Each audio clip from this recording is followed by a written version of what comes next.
Lotika blogs fix easy की बोलती कहानियों में आज हम सुनेंगे पंचतंत्र की एक मज़ेदार शिक्षाप्रद कहानी ब्राह्मण, चोर और दानव। चलिए कहानी सुनना शुरू करते हैं। एक गांव में द्रोण नाम का एक ब्राह्मण रहता था। वह बहुत गरीब था। न उसके पास पहनने के लिए अच्छे कपड़े थे और न ही कुछ खाने को था। ब्राह्मण जैसे तैसे भिक्षा मांगकर अपना गुजारा कर रहा था। उसकी गरीबी को देखकर एक यजमान को उस पर दया आ गई। उसने द्रोण को बैलों का एक जोड़ा दान में दे दिया।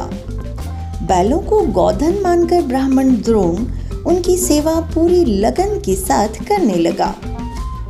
उसे बैलों से इतना प्रेम था कि वो खुद कम खाता था, लेकिन बैलों को भरपेट खिलाता था।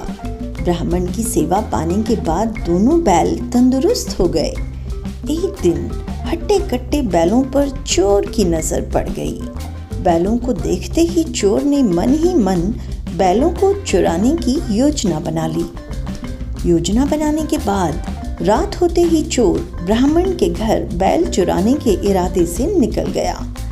कुछ दूर चलते ही चोर का सामना एक भयानक राक्षस से हुआ।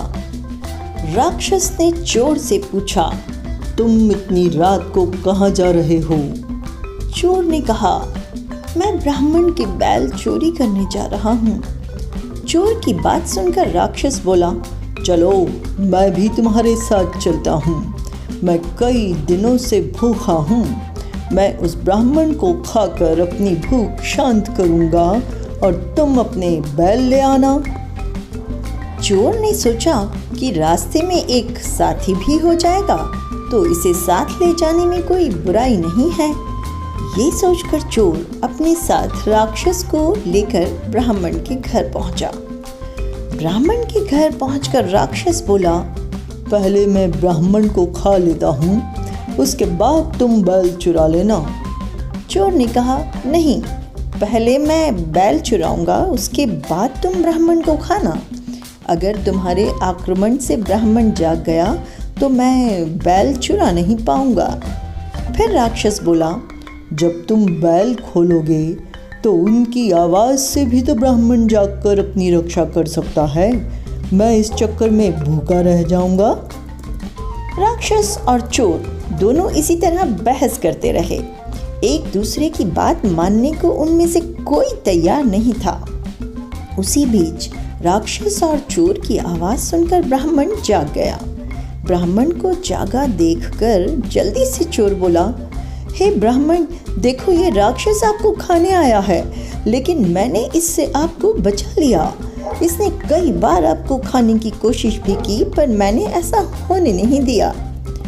चोर की बात सुनकर राक्षस ने भी तुरंत कहा, नहीं ब्राह्मण, मैं आपको खाने नहीं बल्कि आपके बैलों की रक्षा करने के लिए यहाँ आया हूँ। ये चोर आपके बैल चुराने आया था। दोनों की बात सुनकर ब्राह्मण को शक हुआ। खतरे को भांपते हुए ब्राह्मण ने फटाफट डंडा उठाया और दोनों को भगा दिया। तो दोस्तों, इस कहानी से हमें ये सीख मिली कि हमेशा परिस्थिति के अनुसार काम करना चाहिए, जैसे इस कहानी में ब्राह्मण ने किया। उसने चोर और राक्षस की बात सुनने के बाद अपनी आत्मरक्षा के लिए डंडा उठाया, जो इस परिस्थिति के लिए बिल्कुल सही था। तो ऐसी और कहानियों के लिए जुड़े रहें मेरे साथ। चैनल को सब्सक्राइब करते हुए, और कहानी अच्छी लगी हो तो इसे लाइक और शेयर करना ना भूलें। और आपके कमेंट का भी मुझे इंतज़ार रहेगा। Thanks for watching.